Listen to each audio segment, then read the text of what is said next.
So good afternoon, everyone, and welcome to the panel Diverging Capitalism. I'm Edoardo Campanella. I'm a research fellow at the Mossavar Center. Delighted to see such a good turnout, even if the title of the panel is a little bit cryptic. So basically what we are going to discuss today is how the balance between the market and the state is changing and diverging across key jurisdictions, the US, China, and Europe. Simplifying a lot, we shifted from a situation where the Biden administration tried to revitalize the role of the state, rehabilitating the role of industrial policies. Now Trump is pushing towards a small but powerful government. We have China that is trying to revitalize the private sector after having suffocated it for a few years. Then we have Europe. It's unclear where it is going, what's happening, but it's something that we will try to discover. So I'm glad to be joined by three distinguished members of the HKS community. John Haigh, he is a senior lecturer of public policy here, co-director in most of our center. He's usually the one introducing these seminars, but I stole his role today. Rana is a professor here, a big expert of Asian affairs, prolific author. One of his most recent book is China's Good War, How World War II is Shaping a New Nationalism. And last but not least, Paul Tucker. He's a former deputy governor of Bank of England, research fellow here, prolific author as well. One of his latest book is Global Discord that will be relevant for our discussion. So I would like to start with an overview of what's happening in the free region, and maybe we can start with John and discuss what's happening in the US. So we have a techno elite that is heavily influencing the Trump administration. Do you see the risk for the US to fall into a sort of new Gilded Age? So the answer is yes. I think there is some risk, but it's a complicated and nuanced kind of discussion. I just, out of curiosity, I get newsletters, and I get just literally this morning. Here are a few of the headlines. Zuckerberg lobbies Trump to avoid Meta antitrust trial. That was him visiting the White House yesterday. And then there was a competition policy conference in Washington, D.C. yesterday, and you had Lina Khan there, and I was shocked to see a picture of Lina Khan standing with Steve Bannon, and they were talking about the importance of enforcing the antitrust laws. And you can go through Senator Lee from Utah, who chairs the Senate Judiciary Committee Antitrust Subcommittee, convene part of this, big fixes for big tech. And so when I say it's nuanced, what I'm talking about is that you have a situation where you have a number of both large firms and venture capitalists and startups trying to influence the administration, right? And the administration being somewhat receptive to those discussions. If you look at the top wealthiest 7 people in the world, 6 of them are from the US, okay, and almost all of them are from big tech. Elon Musk, 342 billion, Mark Zuckerberg, 216 billion, Jeff Bezos, 215 billion, Larry Ellison, 192 billion, Warren Buffett, 154 billion, Larry Page. So you got Google, Oracle, Amazon, Meta, Tesla, SpaceX. Okay, so it's hard not to think that these people now with access to the White House aren't in some ways kind of behaving what you might call oligarchs. And what do we mean by oligarchs? I was on a call on Monday with an individual named Rahm Emanuel. He said the Democrats are fundamentally wrong because they're talking about oligarchs and the general public doesn't know what an oligarch is. But I will trust that this group is knowledgeable enough and has some perspective on an oligarch. But to me, kind of what that means is basically it's a class of individuals who, through acquisition of assets, both private, but especially state assets, amass great wealth and maintain close links to the highest government circles, protecting those assets. And in essence, if you think about it, that kind of takes us back to an early 1900s Gilded Age to some extent in the US. And you had Rockefeller with oil, you had Carnegie with steel, you can keep going down the list, JP Morgan, you had this accumulation of wealth. But part of my earlier point was how this plays out is kind of quite complicated because you can't think of firms and companies as kind of the tech sector, because there are a lot of different views within the tech sector. There's as I was just kind of pointing out, you have Google, you have Meta's trying to stop the antitrust lawsuit that might require them to divest Instagram and WhatsApp. At the same time, you have kind of the startup world, which is like, don't let the big guys kill our companies. Please protect us. Just a small anecdote. I'll try to be quick, Edo, I promise. But I was out in California at Palo Alto. I was invited out of the blue to go to a guy's house named Joe Lonsdale. And he is the founder and head of 8VC, but he also was one of the founders of Palantir. And I was trying to figure out like why he invited me, because I didn't know him. And I show up, and there are like 30 people there, and it's a bunch of VCs, and it's clear he had one purpose for why he wanted to talk to me. He came over, he didn't beat around the bush. He said, "You're from the Kennedy School, right?" And I said, "Yes." And he said, "Okay, your job is to make sure the big guys don't come in and smash my startups because we need space to operate." That was the whole purpose of why he invited me to come. Took him about a minute to tell me that, and then he was off to the next group of people. But that's kind of the mindset that you see these people playing out.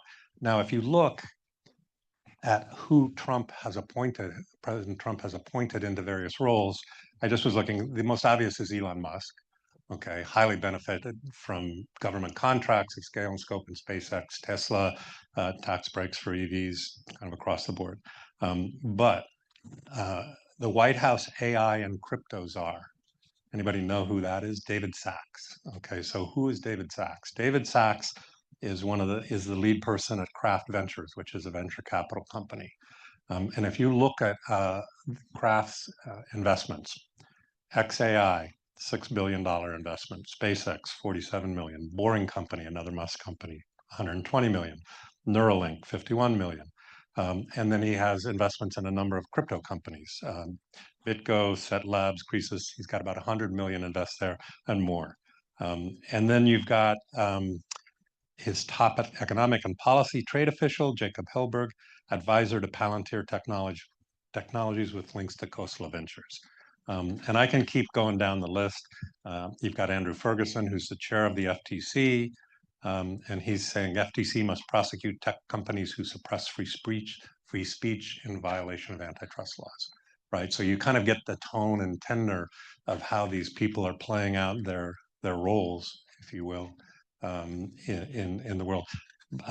So last thing real quick.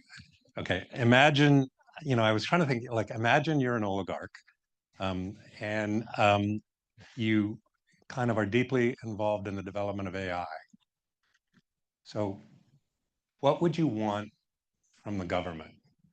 Now, I may not be completely accurate on this, but when I was working through it, it was like, first, you'd like the executive and legislative branches to stay entirely out of your way as you develop your product, right? You really don't want a lot of intervention from the government, and you want to be able to go about your business. Second, you would like the US government to do what it can to prevent other countries from developing cutting edge AI. Okay, so let's put limitations on chips and semiconductor exports to China. Let's try to block the movement of intellectual property to China. Let's stop IP theft. All of those things that will protect me.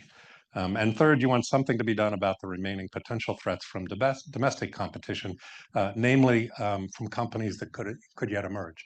So there is a battle going on right now within the AI sphere about startup companies and larger companies. So if you look at something like data centers, There are only a few companies in the world that have the scale and scope and the available capital to actually build out those data centers. But they're trying to move to other parts, if you will, of the value chain or the supply chain. They want to move up into algorithms, and they want to move up into applications of AI. At the same time, you've got startup companies who are now no longer really startups, but they're building algorithms, and they're potentially going to try to figure out how to suppress the value. So Google wants to go from data centers into more on algorithms. OpenAI wants to go from algorithms and keep Google out. So you've got this very competitive dynamic occurring. Back to the point of it's a very nuanced and highly competitive environment right now. But you basically are trying to freeze the ecosystem. If you're Google, for example, there was a Google antitrust case on search, Google search. They were found guilty of antitrust violations. And they basically are trying to freeze the ecosystem for search, right? They don't want the change. But at the same time, you've got the AI world coming in. You've got OpenAI trying to bring AI into the search realm. So you've got this weird kind of highly competitive inflection point that we're going to go through. And these companies, to your point about Gilded Age, and I have a lot more to say, but I'll shut up for now. Thanks a lot. You raise a number of interesting points. We will go back to these two issues related to the tech ecosystem in a moment, but I would like to focus, Rana, for a moment on this relationship between government and entrepreneurs, the private sector. It's not unusual for wealthy people here in the US to influence power. Probably what's unusual is the way they are doing it now, that is very explicit compared to the past. In China, the dynamic is completely different. It is the government, the party that tries to influence the private sector entrepreneurs.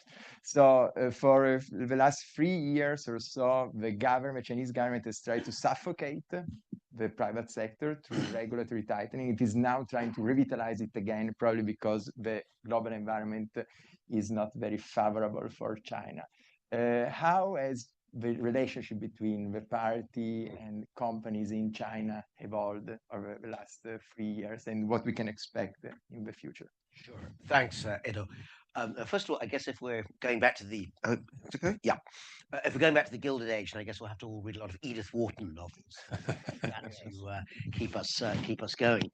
I think that it's notable that the Chinese policy, which in a sense is a sort of mirror image of what John has been talking about, rather like actually the situation in the US at the moment, is in quite active and fast flux. So in other words, anything I say today might well not be the case in, well, maybe 2 weeks' time, but certainly 2 months or 2 years' time. It's likely to have changed again. At the moment in the US, it might be 2 minutes or so before something new comes along, because the speed of change has been so fast in the last couple of months. But overall, I think the patterns that you've talked about are recognizable, and this is where I see the importance of them and where they're going. So you say that government is influencing tech overall and influencing entrepreneurs. And broadly speaking, of course, that's quite correct, because while markets have been reformed in the last 40, 45 years in China in all sorts of ways that I think this audience will know quite a lot about, it's certainly the case that this hasn't been accompanied by a liberalization of politics or the establishment of a sustainable ecology that looks like civil society or the public sphere in the broad sense. That said, I want to push back a little bit against the idea that this is government influencing private sectors as if there was a sort of arrow pointing from one to the other, because actually I think the dynamic is more complex. And to an extent which isn't often obvious on the surface, there's actually a great deal of pressure that's brought back by the private sector onto the government as well. Let me give an example of what I'm talking about, because I think it relates to this question of where technology and the private sector go. Everyone here, I think, has heard about the Belt and Road Initiative. I mean, that's now a well-known phenomenon. In fact, you'll begin to see the term itself is beginning, it's still there, but it's beginning to fade out a little bit, because GDI, the Global Development Initiative, is now the overarching framework, along with the Global Security Initiative and Global Civilizational Initiative, that are supposed to provide a sort of 3-part framing for overall governmental strategy, both at home and abroad. But as part of that name change, we have also seen a certain amount of shift in terms of what the overall broad goals of that BRI, or now GDI, want to do. And there's a move that has shifted away from what we perhaps saw in the 2010s, these large, famously opaque loans, to Sri Lankan ports and East African railways and so forth, many of which didn't work out very well as projects. And instead of much greater concentration in areas that China, with some justification, at the highest level thinks are going to be important areas to be embedded in, to dominate, and to create a path dependency for the 2030s and beyond. 5G and what comes after that, one very good example. Life sciences, perhaps less appreciated, but actually a really lively and flourishing area in terms of Chinese scientific research, and amongst other things in terms of global commons, that is actually in part planning for the next pandemic. We've all forgotten about the last one. Hope we don't have to think about the next one for a while, but certainly plenty of people in China think it might be coming, and there's plenty of life sciences research looking into where that might come from. One more example, perhaps one of the most significant in terms of technological development, is energy transition and green energy in particular. What do these three sectors have in common? They're all very heavily driven by private sector investment in China and by innovation within those particular sectors, as well as public-private partnerships. So life sciences, of course, have developed very strongly because of the very rich ecology of startups. But those startups probably almost certainly wouldn't exist in quite the way that they do were it not for the very significant governmental investment at university and research lab level in terms of some of the basic science. I think a lot of people would say that right now, the balance between pure science and applied science research in China pushes too much towards the applied side. But there's no doubt that nonetheless, the overall ecology that's emerged is very, very rich in many, many ways. So at one glance, that looks like the state saying, here are the areas of interest that we have, and here is creation of an ecology and funding that enables the private sector to operate that way. And there's something to that. But the flip side, and the part that's not so obvious, I think, is that it doesn't happen in a vacuum. I think the realization has emerged that a lot of things the private sector is finding very difficult to deal with. I'm going to use John's example there of, if you were operating in a state of ignorance and wanted anything as an AI entrepreneur, it will be absolute lack of regulation and smashing of the competition. Now, these are things that actually are being pushed very strongly within the Chinese corporate sector to the government, first of all, in terms of renegotiating much of the regulation that was put forward 3 or 4 years ago. And part of that was driven in part by an antipathy by the party towards certain entrepreneurs who are felt to be becoming sort of celebrities in their own right. Jack Ma being the obvious example, but there are others there as well. A realization that actually, particularly post-COVID and with a sluggish economic recovery, this was unlikely to be economically productive, has led to a pullback.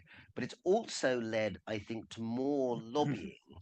And here I think you can look also at things like provincial and local government. Again, as with anywhere else in the world, but certainly in a very large country like China, looking at what regulations happen in Beijing is all very well, but looking at the way in which actually provincial and local level markets and ecologies develop is more interesting. Just a final thought on this, because I know you want to get on to discuss Paul and that discussion. Look at the way for thinking about tech in which different sorts of environments have emerged around Hangzhou, which is the home of Alibaba. Southern China, the Bay Area, which of course borders with Hong Kong, Haigh around northwest Beijing, where Tsinghua and Beida, the MIT and Harvard, that way, of China are placed. Each of those places has nexuses of private entrepreneurs, all of whom lobby local government very, very extensively about regulation, about subsidies, about attracting talent, all sorts of things that create the ecology for that particular market. And those are not things that can be done unless there are bureaucrats and officials listening quite carefully to private sector entrepreneurs. They may not necessarily be sitting in the Politburo, but they are sitting in provincial, urban, and local government in some very influential places.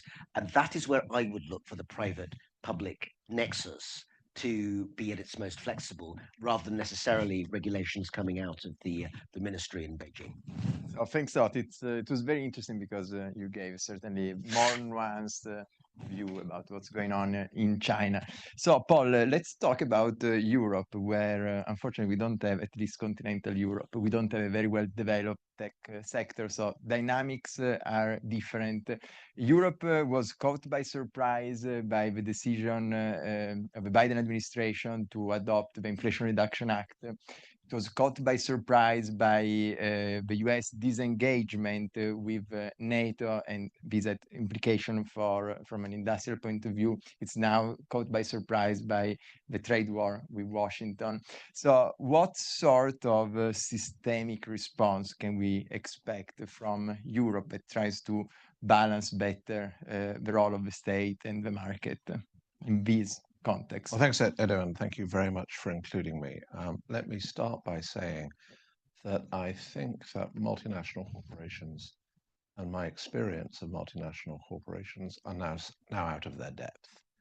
That they have all, the people that lead multinational corporations have been formed in an environment lasting 25, 30 years or longer, in which they have been absolutely key players. And if you like, the coercive edge of the state has been held in a locker to the point of being forgotten. And I think they're now discovering with some discomfort that actually the state does have a monopoly over coercion and it can use it and in disruptive ways. I think the tech people are different in some respects, partly because they value stability less and disruption more. And in that connection, I think that they don't have a very well-developed view of connections between economic disruption and political disruption. And I would say that some kind of political stability is probably a precondition for economic disruption, not dislocating societies. I also think that to the extent that the tech industry is concentrated in the ways that have been described, to the extent that they have any political sophistication, it's a sophistication that is operative here in the United States and less so elsewhere. So bridging to Europe, by which I mean the EU.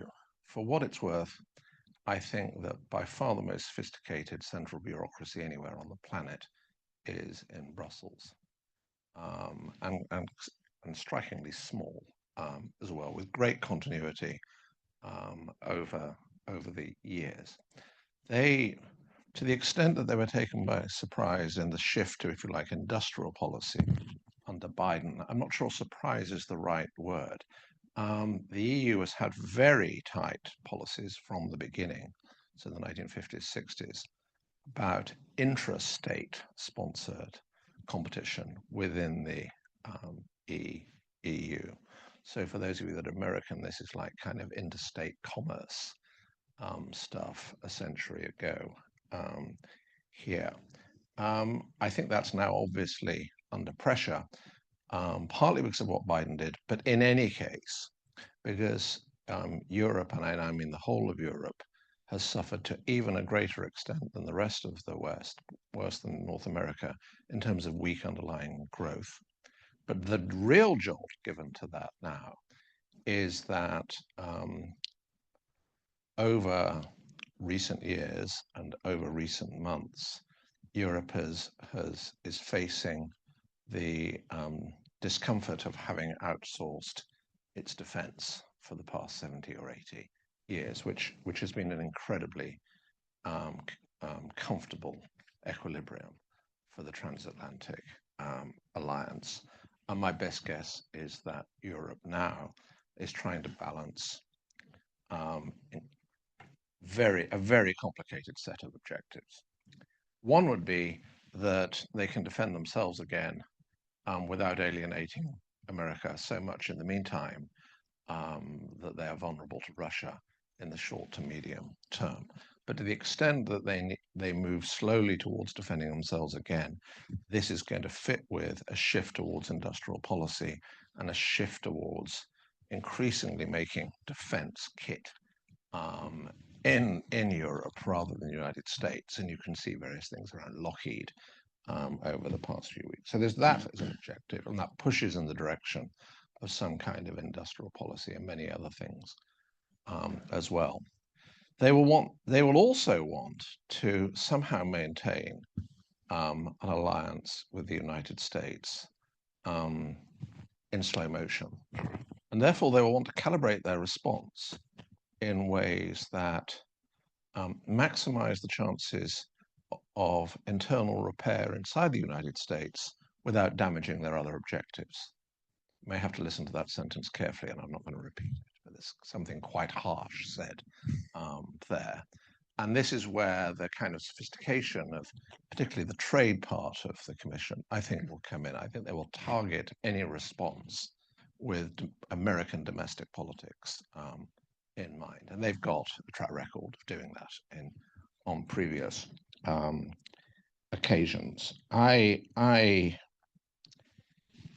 Coming back to multinationals, though, I think that multinationals, not tech people, multinationals will, particularly in the European states with a higher manufacturing presence, will push for closer trade relations with China.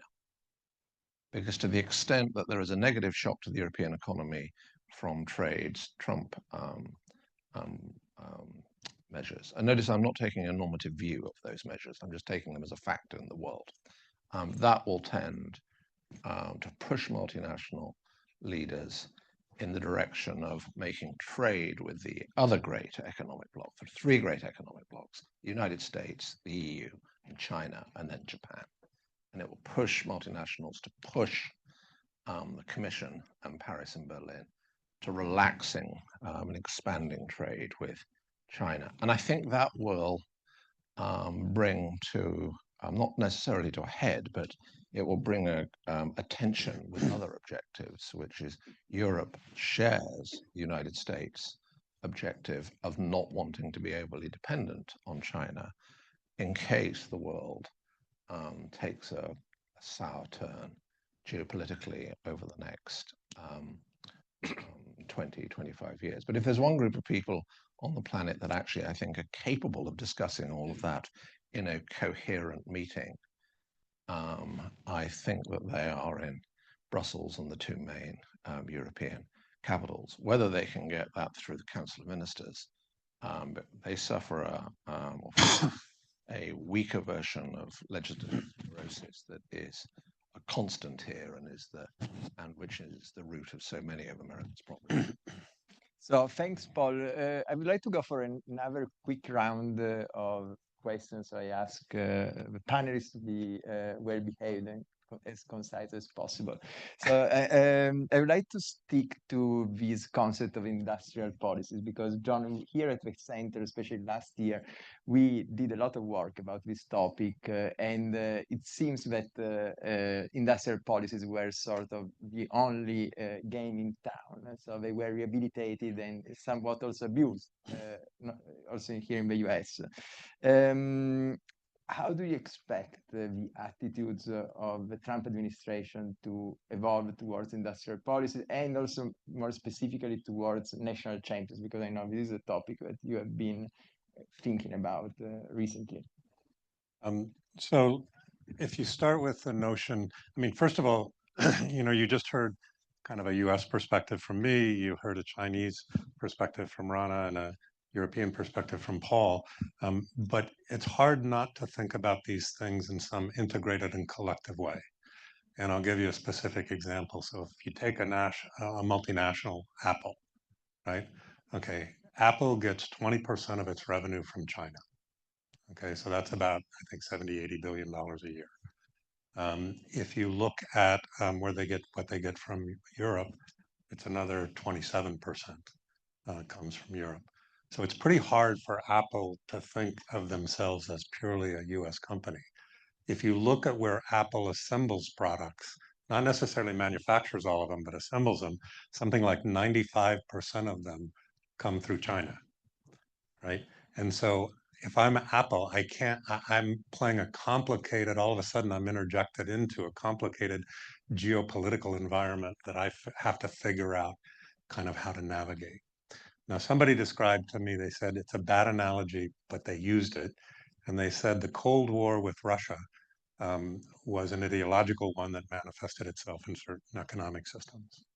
Their view was that the Cold War today between Russia and China and the US is a technological one, right? And so how do you think about building kind of, if you think about national champions, how do you think about building kind of national champions that are competitive in a global environment? Because you have to be competitive in a global environment. And that is an argument that a lot of the large, for example, I just happen to deal with tech companies, so I apologize for focusing on tech. But if you think about a lot of the tech companies, you'll hear them make the argument, we should get protection against antitrust enforcement because we need to be national champions for the United States operating in a global market. I think that's fundamentally flawed. I think that's just fundamentally wrong. And the reason I say that is that, and just my background's a little different. I'm not a traditional academic. I worked at AT&T. I was president of AT&T's international operations. And I saw how large companies become, the term somebody used with me that I like is institutional sclerosis, right? You get a hardening of the arteries, their capacity to innovate, their capacity to change, particularly when you have technological inflection points like we're having now, is very difficult. And if you don't confront the companies with competition, then they don't innovate. They, as I said earlier, they try to freeze the ecosystem and protect their status. And so they don't really become effective global competitors, even though they will use that to protect. Like every company in the world, you start off small, right? But you don't want to be small, you want to be big, right? And so you want to grow. And then once you're big, you want to maintain that size. And so you want to protect and stop. And if you can get away with, you know, exclusionary conduct and not get antitrust enforcement to get you, so much the better. But you don't want them that when you're on the top, you don't want the world to necessarily change. So my belief is that industrial policy for the US should really focus on how do you create competition in markets? Now, it's hard for me not to think about how I would juxtapose that against, say, China.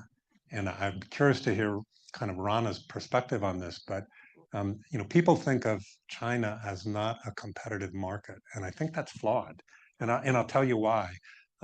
Because China is very good at creating barriers for foreign competition, right? And they're very good at providing capital at a low cost of capital, but the competition is cutthroat. My understanding is the central government allocates money out to provinces and regions, but then those regions kind of facilitate a process of building out companies, and those companies are incredibly competitive. And I'll give you the example somebody gave to me, which was in 2019, there were 500 EV manufacturing companies in China. Okay, by 2023, the competitive process inside of China had reduced it to 100. I don't know what the number is today, but it's much less than 100. And so if you can survive that kind of internal cutthroat competition, you are actually probably a very good company competing in global markets. And if you look at BYD, which is one of the leading EV companies in China today, it just surpassed Tesla as producing the most EV vehicles in the world by volume, right? So my take is on industrial policy for the US would be, one, firms have to operate in a global environment. They have to be able to sell globally. They need to be competitive in those environments. That doesn't mean you protect them at home by creating and allowing them to violate certain antitrust barriers, but you try to figure out how to create competition in ways that drive a dynamic, the Schumpeterian, you know, creative destruction process, that you drive the economy in that direction. That's the way we've lived. I'll do my 2 cents on the my frustration with the attacks on universities right at the moment. What you're doing is you are destroying the seed capital that is the core of innovation, and ultimately what VCs need to be able to invest in and commercialize. And well, Robert Solow, in 1957, Robert Solow wrote this path-breaking paper that got him a Nobel Prize. And he basically showed that the vast bulk of growth is attributable. What in his econometric work was an error term, but it was basically technological innovation is what drives growth, right? And so anything that starts to diminish that, or an industrial policy that in some ways starts to diminish that, I think is problematic. I'll leave it at that for now, and we can come back if needed. Thanks. No, you provided me also a good bridge for the question I wanted to ask to Rana, that is precisely about innovation, the tech ecosystem in China. A few days ago, OpenAI asked for DeepSeek to be banned from the US because they claim it is a state-controlled firms. And it is interesting, going back to what also John was saying, that basically no major technological breakthrough in the US would have probably existed without support from the government, at least at the very early stages of development. So how does China's state support to tech companies, it goes back to what John already mentioned, differ from the US? And is there anything that we can learn from the China approach, given the recent progress, especially in AI and other technological fields? There are some things that I think the wider world can certainly learn, and some things which I suspect are not easily applicable. So let's go with a couple of the first ones first. It depends, exactly how you count it, but I'd say that over the last 10, 15 years, maybe even longer, you have a year-on-year, very significant investment across the private and public sectors of about 2.4% of GDP into R&D, broadly defined. As I've said, that can cover a multitude of different things, and maybe the investment in applied research rather than pure is too far in one direction. But the idea that essentially if you do planning that enables you to accumulate not just the physical plant, but also the human capacity over years and decades, that you'll benefit from that, is not particularly counterintuitive or particularly surprising in one sense. It does show, however, that you have to have some system of sustainable capacity to be able to make that kind of investment. Now, this is not, and I hasten to add, this is really important to say, an argument for authoritarian rule. In fact, it could be very much the opposite, because if, as has happened in many societies over the last 70 or 80 years, you get democracies that have some points of consensual agreement about what is good for society as a whole, and that happens in areas, or has for a long time in areas like pensions, for instance, where people have to think ahead for quite a long period of time, then it's perfectly possible to do that in democratic societies too. And in fact, it's notable that until recently, even now, actually, if you look at the list of top 5, 10 most innovative nations, China, of course, is up there, probably at number 2, but you also have traditional democracies, the United States, the UK, in fact, and indeed Japan and South Korea. So there are plenty of countries that maintain strong and vibrant democracies, some more vibrant than others, but nonetheless manage to maintain a long-term commitment to R&D. So China does do that, but I don't think it does it in a way that suggests that the rest of the world couldn't do it as well. Interesting counterexample to that, where it's not, I think, going brilliantly well at the moment, maybe people in the audience will have something to say about this, is India. Because India is, invests a lot in some very high quality technological R&D and institutes such as the famous IIT suite of colleges that work in this area. But in terms of distribution of capital, in terms of infrastructure, in terms actually of the way in which STEM graduates can be distributed usefully in the economy, India still operates at a lower level than China. And actually, that also has partly to do, there's a feedback loop effect, because per capita GDP in China is about $10,000 per year. US, in practice, in rich areas, it's more like 23, 25,000. India's per capita GDP is more like 3.5 to 4,000. In other words, it's a poorer country, and unless it finds ways to innovate to become richer, GDP isn't going to rise to the sort of level that will sustain that kind of middle class ecology. Let me flip from that to saying something about why China's system permits a certain type of innovation that will be hard in most broadly liberal societies, although I'm going to say that advisedly with an asterisk for a moment, reason I'll say in a moment, there's no division, or no meaningful division, between civil and military and state and private usage when it comes to innovation. Of course, the private sector is separate from the state sector in business, in as much as private sector companies have shareholder value that they have to look after, they have stock market valuations, all that sort of thing.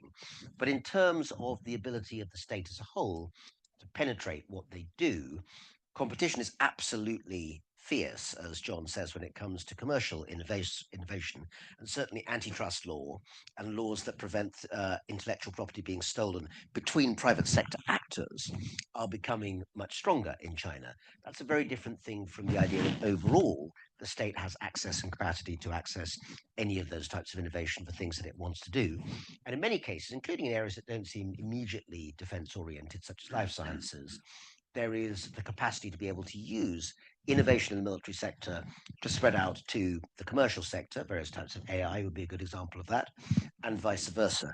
I don't know that anywhere else, I don't think there is anywhere else with the scale and size of market or population that China has, that has that level of fungibility between state and private and the military and civilian.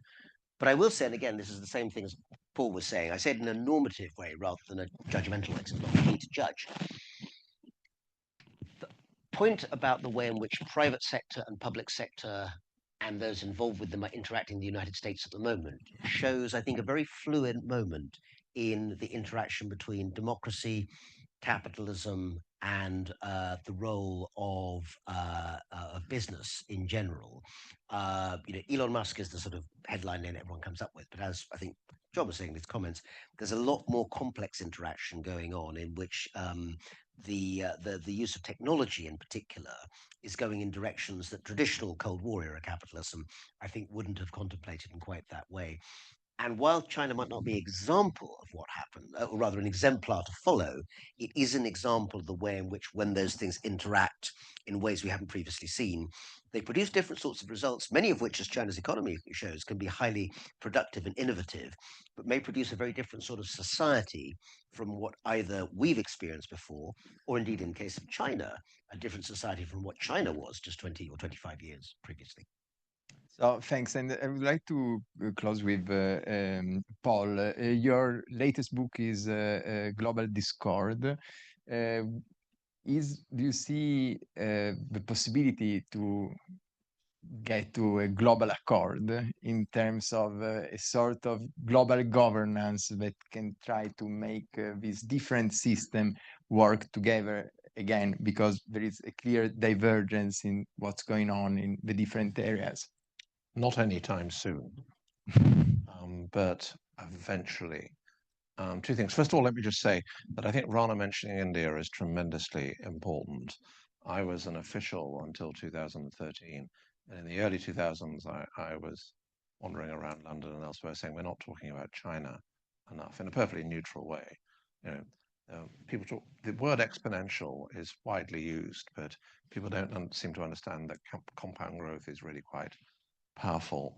We should be talking about India lots now, because if they achieve sustained growth, then they will be very big, and this will bridge to what to your question. The other thing I want to say, by prefacing my remark, is that John mentioned Schumpeterian dislocations, and Rana also dwelt on technological change. These are moments of history where states, and before states, political systems come under great pressure. You can think about the French Revolution like that.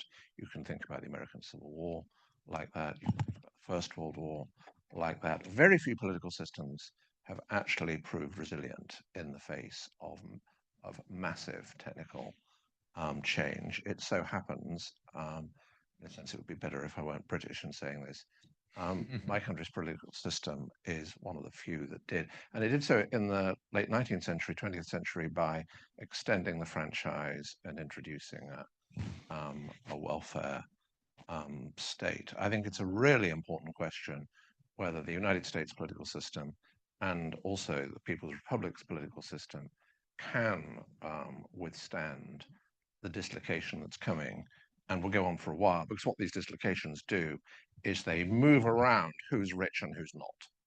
So the composition of the rich changes. It's not just that it changes who's poor and who's in the middle, it changes the composition of the rich and therefore the pressure points on politics from different parts of the rich. That is one reason why this will take a long while. Another reason it will take a long while is because to find a new global system is, I think, the system of international regimes, trade, monetary, on and on and on, all operate under the umbrella of whatever sustains world order, by which I mean peaceful existence amongst the most powerful states. And that was true in the 19th century, when world peace was kept in often ugly ways by a balance of power among the great European powers. It's been true since the middle of the 20th century under American hegemony. One way of thinking about the Cold War is that the Soviet Union walked its way out of the highways and byways of international commerce.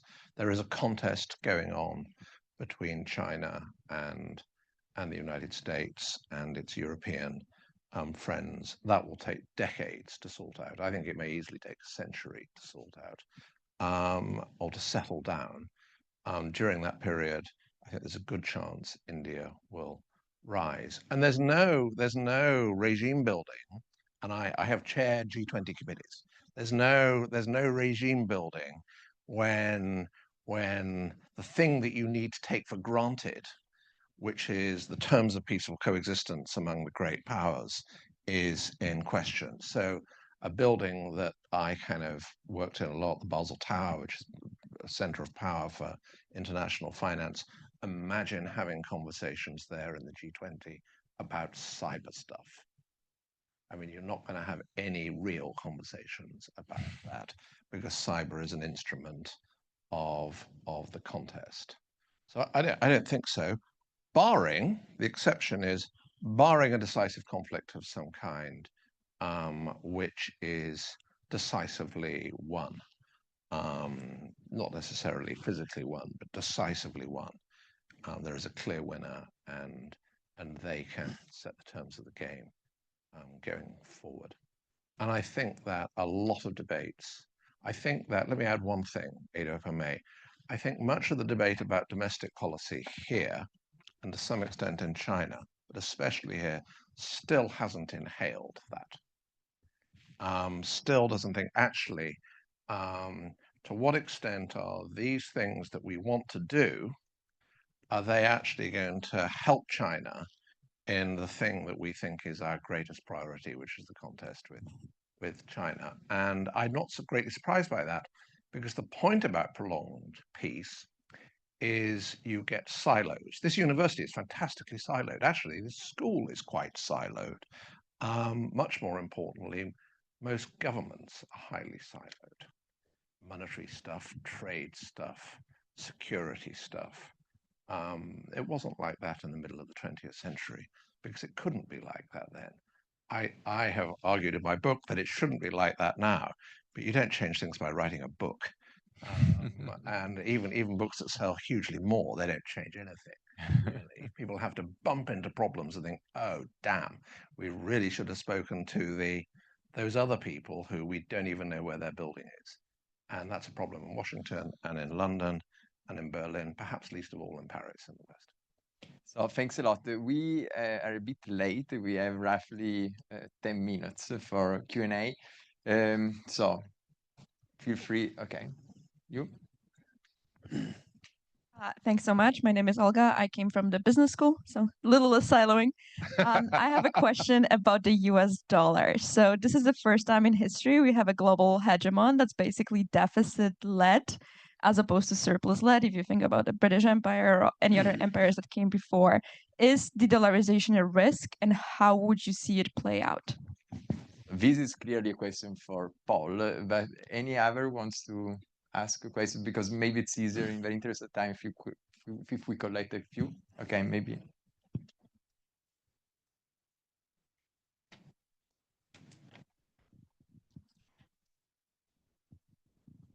I think. Thanks. It seems to me that all three regions need growth to some extent over the next decade, right? China needs it more than ever. Europe needs it more than ever, and the US, I would argue, needs it as has had it rather, but it's concentrated the returns to capital rather than median workers, which is why, in part at least, Biden lost the election. So if all of these three countries need growth, but all of the moves that they are making are, at least in the short term, are counter to growth, i.e. raising trade barriers, directing investment away from maybe productive sectors of the economy towards defense, which may or may not be productive, increasing barriers to immigration. Is there not a trade-off between the kind of short-term politics and the long-term economics of all of this? Thanks. And thank you very much for your remarks. I'm curious how moderate politics and moderate parties adapt to AI and the new tools that we've seen today. I mean, a great trend we've seen is very much the emergence of TikTok as a way to communicate and also to say a lot of rubbish in politics. And I wonder if moderate parties and in their next electoral campaigns, how or if you were running for office, how you would tackle the use of these new tools to communicate effectively and bring a positive vision. thanks. So maybe we can start with Rana because he has to catch a flight soon, and then we move. Right. Thanks very much indeed, Edo. I think I'll probably just come in on that question of long and short-term perspectives, because that's probably the one where I can add the most on the China context. I think there's a very interesting and weird anomaly happening at the moment, which is that we all know, and it's become conventional wisdom over time, China's demographics will be shifting fairly definitively, and it will become a much older society, a society that needs more pensions, needs to deal with the costs of old age, which include, pharmaceuticals, all these sorts of areas, elder care, all the things that we know that aging societies like Japan, South Korea, and indeed the United Kingdom have started to deal with in recent years. We also know that these things are tremendously expensive. So one of the questions is whether or not China's economy can provide the kind of growth that will enable that sort of provision to be available at a kind of global middle class level for such a large proportion of its people. One of the obstacles in the way is the anomaly, which is that in the very short term, as of course is also I think now well known, China's economy is misfiring in various ways that, in my opinion, all other thoughts and more expert ones, is not fatal. There's no cliff edge that's going to be fallen over, but it makes it very difficult to essentially stimulate the kind of growth that's going to underpin the costs of those longer term problems. Right now, youth unemployment is very significant in most of China's cities. Official figures before they stopped being officially promulgated ran at 25% or more in some major cities. Many people will say that at least in some cities, actually the real number is closer to 30 or 40% in some cases. We know that, for instance, the development of human capital is extremely uneven across China. Yes, school children doing STEM in schools in Shanghai and Beijing in middle-class areas do extraordinarily well, certainly better than either British or American school kids when it comes to maths in particular.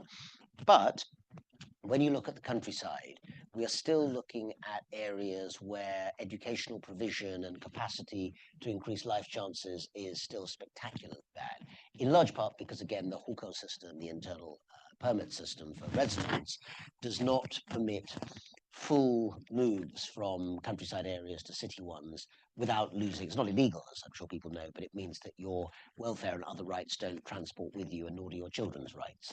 So that mechanism, which forces many people to stay in rural areas which do not have the kind of educational and developmental capacity that's needed to get to a richer society overall, are going to be a continuing drag, not a fatal one, as I say, but nonetheless a real one in terms of creating regional disparities. We all know from many countries around the world, the United States as one, that regional disparities are not everything in terms of overall GDP or in terms of overall tech development or international significance, but they are very significant if you live in those very significant, very substantial parts of one of those countries where life chances are extremely restricted. Ask many of the people who voted for a very alternative form of government in the last US presidential election. China's people clearly don't get to vote, but there are all sorts of things, including frequent local level protests that usually manifest themselves against local governments rather than central government. I would certainly expect to see that ways in which China's very real capacity to reform in terms of innovation, technology, and so forth can actually create real jobs and new forms of employment to be the major challenge that Taiwan faces in the next few years. And if anyone's listening, I would suggest that's a much better and more appropriate use of time, effort, and money than trying to get Taiwan back. I think the first is a rather more long-term and prosperity driving sort of enterprise. Thanks a lot, Rana. In this image, probably these countries are adopting masochistic policy when it comes to growth, precisely because of what Paul was saying. Even the hegemon has lost trust in the system that it has created, and there is no global will to reform it. So probably that's one problem. But we are quite late, so I ask maybe Paul to tackle the first question. And thanks, Rana, to tackle the de-dollarization question, or whatever you want. Let me just say one thing in response to Adrian's question. I think retail politicians, people voting to be in power, competing to be in power, make a great mistake if they don't tune into how people spend their lives. So I think one of Trump's great strengths is that he kind of follows and is part of the wrestling world here, which is actually, I'm completely serious. I can't imagine how it could be sensible to be on the other side of politics here and kind of not know about that.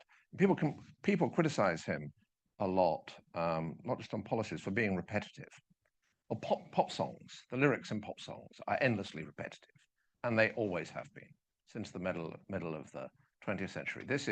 And yet pop music is one of the kind of most extraordinarily successful things commercially, and in terms of the kind of culture of the last nearly century now. And I think what that boils down to is kind of really being interested in the people that whose votes you're competing for, not just caring about them in some kind of platonic way, but being interested in them and being interested in being among them.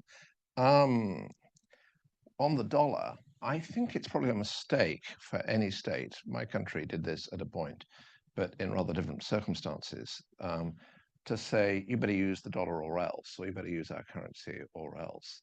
And that Britain did do that with its empire. And I'm certainly not defending its empire, but it actually had an empire when it did that. So it was capable of enforcing its will, and did. It also had lots of voluntary support in the Second World War from people around the world, its empire, in a kind of semi-voluntary way. And this goes to the point about growth, which is, I think what we're seeing, one of the things I say in my book is 3 maxims for government. Can't remember what 2 of them are, but the third is, don't make unforced mistakes.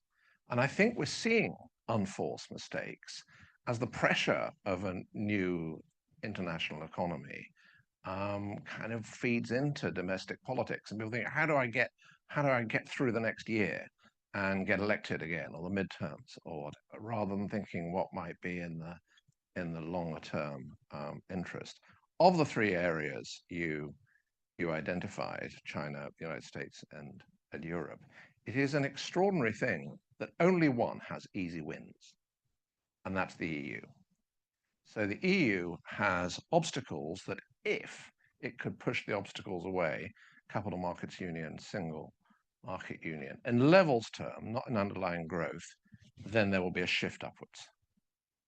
I mean, China doesn't have easy wins in that sense. China is still on catch-up, Balassi Samuelson, but it doesn't have things where it could just wave away things, and nor does this country. The EU does, and it will be very interesting to see if in this we may need to defend ourselves moment, they think actually we ought to overcome the political obstacles to what are, I assert with confidence, are easy wins in terms of kind of short to medium term growth, not to long term growth. John, the last words to you. I'll touch on each quickly, even though I don't claim expertise on all of them. On the kind of question of the dollar, you know, it's interesting. If you look at the country in the world where there's the most foreign direct investment, it's the United States. It's over $5 trillion a year. Now, one of the big giant risks right now is that with some of the actions that have been taken in the last few days and whatever, the U.S. as an attractive investment place diminishes. And then that damages significantly the value of the dollar.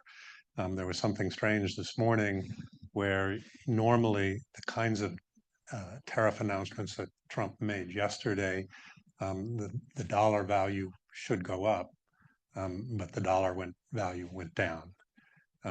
And so there is a risk of, you know, the U.S. has always had this exceptionalism because of the dollar, and the dollar as a global currency, if you will. But this could be kind of severely damaging to your point. I'm going to hold off for a second, and I want to, at the end, I don't know if he wants to say, Ted Truman is here, and Ted is like one of the world's experts on some of these issues. So I feel embarrassed to kind of say too much with him standing there. On the growth piece, you know, my take is that a lot of the issues in the United States right now are problems of growth. But what do I mean by that? You had raised the question of the distribution of wealth, basically. And if you look at growth, economists tend to look at it in aggregate. So how much did GDP growth? They spend a little less time, most economists, thinking about the distribution of that wealth. But I think some of the problems that we've had, probably what's allowed a certain degree of the rise of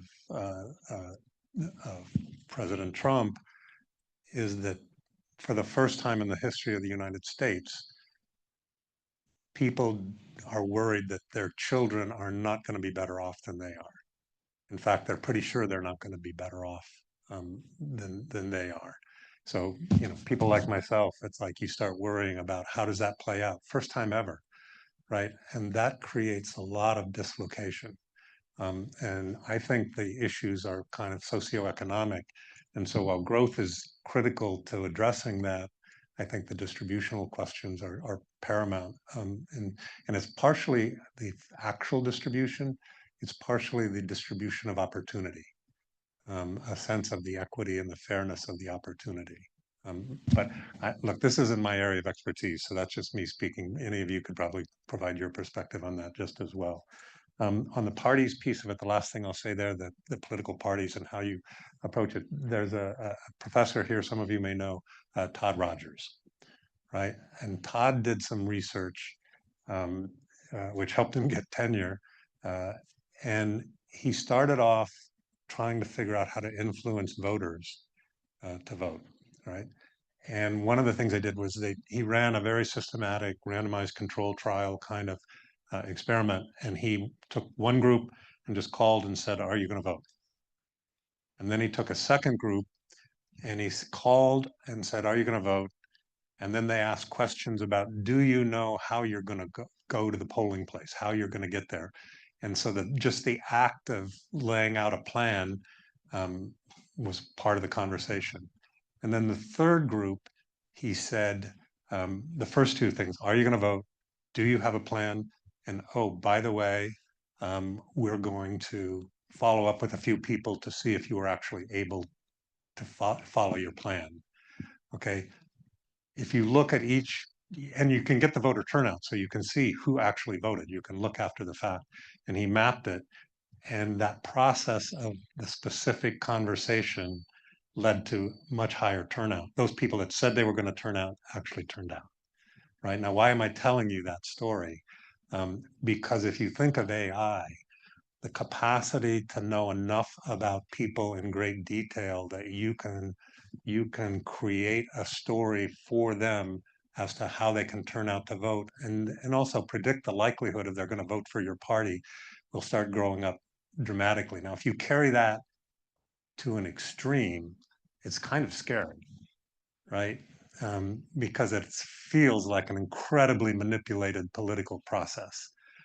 I don't know how that will play out over time, but I think the capacity to collect data, use AI algorithms to predict behavior, use AI algorithms to predict what you can say to people to increase the likelihood they vote.